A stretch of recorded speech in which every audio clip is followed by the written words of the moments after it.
ہم نے نا کچھ دکھ بلا وجہ بنا لیے ہیں، وہ دکھ اصل میں ہے نہیں. کچھ تکلیفیں، کچھ دکھ نا مفت کے ہیں، وہ دکھ نہیں، وہ خود ساختہ مصیبتیں ہماری. مثلاً کوئی بندہ آ کے اگر کہتا ہے کہ میرے پاس ضرورت کے پیسے تو ہیں لیکن اب سیونگ کوئی نہیں ہوتی، گزارا ہی بس ہوتا ہے، لہذا میں دکھی ہوں، تو میرا خیال ہے جس کا گزارا ہوتا ہے اسے سکھی ہونا چاہیے، دکھی نہیں ہونا چاہیے.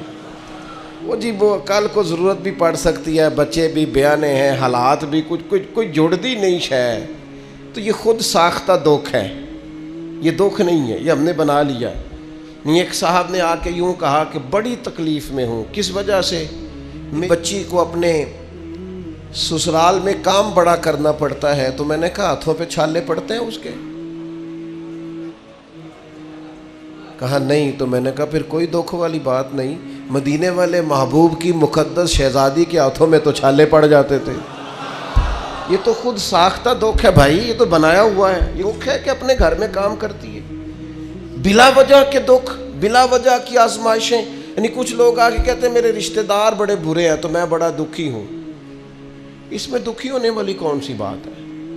نبی علیہ السلام نے فرمایا کمزور باتیں نہ کرنا کہ کوئی میرے ساتھ نیکی کرے گا تو میں کروں گا. فرمایا جو تم سے توڑے تم اس سے جوڑو. رشتہ دار اگر آپ سے اچھا سلوک نہیں کرتے تو یہ دکھ والی بات نہیں. دکھ والی بات یہ ہے اگر آپ اچھا سلوک نہیں کرتے پھر دکھی ہونا چاہیے، پھر تکلیف میں آنا چاہیے. اگر آپ کا رویہ ترش ہے، تلخ ہے، آپ کے مزاج میں گھٹن ہے، آپ کے لفظ بوجھ تلے جبے ہوئے، خود ساختہ دکھ نہیں. او جی میں غریب بڑا ہوں، یہ دکھ ہے. غربت اور تھوڑا کھانا اور تھوڑی جائیدادیں یہ تو نبی پاک کی پسند ہے. حضور نے تو اللہ سے مانگ کے لیا ہے کہ یا اللہ ایک وقت روٹی دینا، ایک وقت کا فاقہ دینا. اور حضور فرماتے ہیں اللہ میرا دل کرتا ہے جب تو مجھے پیٹ بھر کے کھانا عطا کرے تو شکر کروں، اور جب نہ ہو تو تیری بارگاہ میں عرض کروں. تو یہ تو نعمت تھی، پیسے کم اور حساب بھی کم، تو اس کو دکھ بنا لیا ہے. خود ساختہ چیزیں اور بلا وجہ کی چیزیں اور حالات بڑے سخت اور بڑے گھمبیر. بعض لوگ ایسے ہیں جو تبلیغ کے نام پر دکھی ہوتے ہیں، کہتے ہیں جی میں بڑا کہتا ہوں، لوگ نیک ہی نہیں ہوتے. بڑی کوشش کرتا ہوں، لوگ بات ہی نہیں سنتے. میں اتنا نیک ہوں، پرہیزگار ہوں، محنتی ہوں اور خلوص کے ساتھ دعوت خیر دیتا ہوں، لہذا بڑا دکھی ہوں، لوگ میری بات ہی نہیں سنتے. تو میں نے کہا اب نہ تکلیف میں آئے. لوگوں نے تو نبیوں کی بھی نہیں سنی، انہوں نے تو یہ نہیں کہا.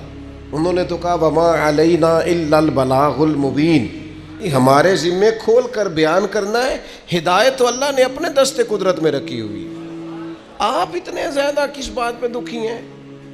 آپ کو ان کی خواہش ہونی چاہیے، درد ہونا چاہیے لوگ ٹھیک ہو جائیں، لیکن بات کو شکوہ بنا لینا اور اس وجہ سے لوگوں پر تنقید کرتے پھرنا اور طنز کرتے پھرنا، خود ساختہ دکھ، بلا وجہ کے دکھ، بغیر کسی سبب کے پریشانی.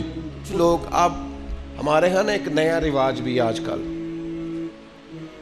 کسی شخص کے یہاں انتقال ہو جاتا ہے تو عید والے دن تعزیت کرنے جاتے ہیں. عید والے دن تعزیت کرنے کا ہے کہ خوشی کا ہے؟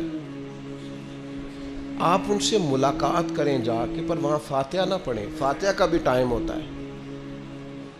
ملیں آپ، اگر ان کے گھر میں آپ جانا چاہتے ہیں ملاقات کریں.